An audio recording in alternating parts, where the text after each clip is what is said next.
Basic शिक्षा विभाग सरकार की जमकर फजीहत करा रहा है। मंत्री संदीप सिंह प्रमुख सचिव बेसिक शिक्षा डीजी का नया कारनामा सामने आया। आपको बता दें कि इनके कारनामे के चलते एक और विवादित फैसला वापस लेना पड़ा है। विभागीय वरिष्ठ अधिकारी फिर से झूठा खंडन कर रहे हैं। 13 और 14 नवंबर को होने वाली बैठक को लेकर विस्तृत एजेंडा और साथ ही विस्तृत ब्यौरे के साथ बीएसए की बैठक के लिए कहा गया था, जिसमें स्पष्ट रूप से स्कूल मर्ज करने की रूपरेखा जो थी वो स्पष्ट थी।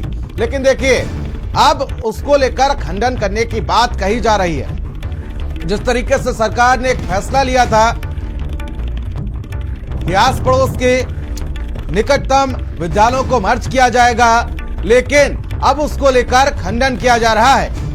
बेसिक शिक्षा विभाग सरकार की जमकर फजीहत करा रहा है और साथ ही साथ मंत्री संदीप सिंह प्रमुख सचिव बेसिक शिक्षा डीजी का नया कारनामा सामने आया। इनके कारनामे के चलते एक और विवादित फैसला वापस लेना पड़ा है।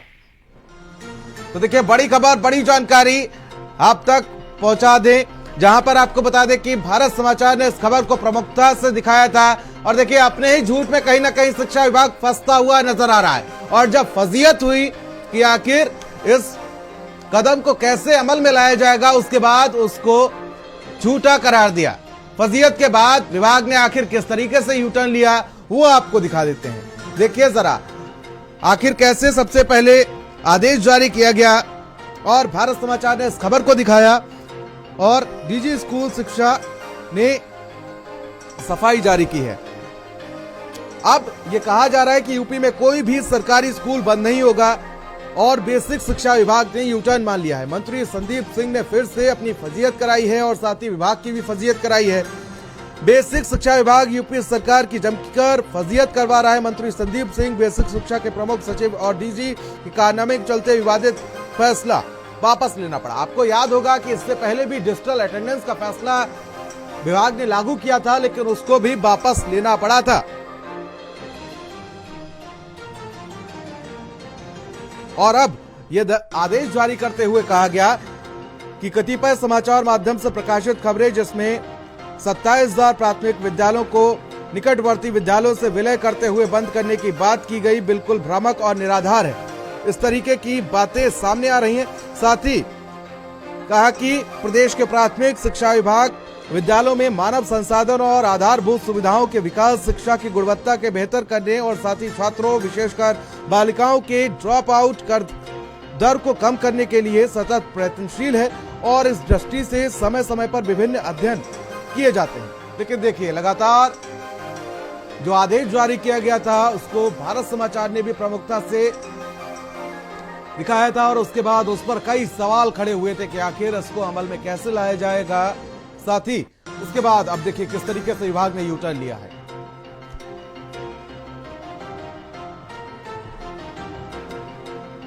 और सीमा हमारे सहयोगी हमारे साथ लाइव जुड़ चुके हैं। शिवा, क्या अपडेट जानकारी मिल पा रही? देखिए एक के बाद एक फैसले अगर उसको विभाग अमल नहीं कर पा रहा है तो आखिर ये फैसले लेकर क्यों विभाग की फजीहत करवा रहा है? क्योंकि इससे पहले भी हमने देखा था किस तरीके से डिजिटल अटेंडेंस का मामला सरकार ने उस पर भी यूटर्न लिया था और उसके बाद एक बार फिर से यूटर्न लेता हुआ विभाग नजर आ रहा है। देखिए उत्तर प्रदेश सरकार का ये बहुत महत्वपूर्ण विभाग है बेसिक शिक्षा विभाग, लेकिन यहाँ के अफसर और इसके मंत्री लगातार सरकार की फजीहत करवा रहे हैं। अभी 2700 स्कूलों को बंद करने का फरमान जारी हुआ और 13-14 तारीख को कहा कि बैठक बुलाएंगे और उसमें निर्णय लिया जाएगा। जो 50 से कम जिस स्कूलों में बच्चे हैं उनका मर्जर किया जाएगा।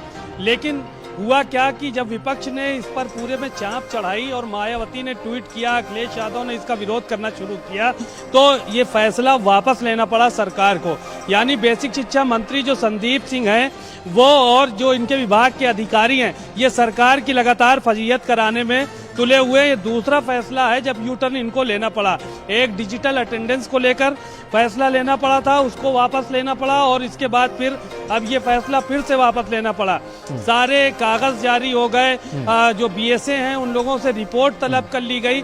बावजूद इसके जब कोई काम नहीं हो पाया और इस तरह की स्थितियां बनी कि विरोध बढ़ा, तो इन लोगों को जो है वो फैसला वापस लेना पड़ा। कुल मिलाकर फजीहत लगातार देखने को मिली इस सब मामलों में। तो इस तरह के जो फैसले हैं उनसे बचना चाहिए। कहीं ना कहीं पहले उसका अध्ययन हो जाए कि क्या नफा है क्या नुकसान है इससे, उसके बाद जिस तरह से अगर फैसले किए जाएंगे और बार बार वापस लेना पड़ेगा तो जाहिर है कि सरकार की फजीयत होगी। अधिकारियों का क्या है, आज यहाँ है कल वहाँ है और परसों दूसरी जगह है, तो उनके सेहत पे तो फर्क नहीं पड़ता, लेकिन किरकिरी सरकार की होती है। तो इन सब चीजों को ध्यान रखने की जरूरत है कि जो फैसला लिया था अब उस पर विभाग की तरफ से यू टर्न लिया गया है। मना किया जा रहा है कि ऐसी इस तरह की कोई खबर नहीं है, जबकि कागज पत्तर पहले जारी कर दिया गया कि 13-14 तारीख को बैठक है, स्कूल बंद करने का फरमान जारी किया जाएगा। अब जब विपक्ष पूरी तरह से हमलावर हुआ तो उस पर बैक मार गए और कहा कि साहब हम लोगों ने तो ये फैसला लिया ही नहीं था। तो कुल मिलाकर ये सब कहानियां हैं, लेकिन इस तरह के फैसले लेने से पहले अधिकारियों को भी सोचना चाहिए और मंत्री को भी अपने विवेक से काम करना चाहिए ताकि सरकार की फजीयत ना हो। और सीमा, जिस तरीके से कल हमने कई विपक्ष के नेताओं को सुना था, उन्होंने साफ तौर पर कहा था कि सरकार वहां पर उन विभागों में व्यवस्था बनाने की बजाय जिस तरीके से स्कूलों को मर्ज कर रही है, क्या ये अमल में लाया जा सकता है? बहुत बहुत शुक्रिया सीमा, आप तमाम जानकारी के लिए और साथ ही हमारे साथ जुड़ने के लिए। और सीधे लिए चलते हैं आपको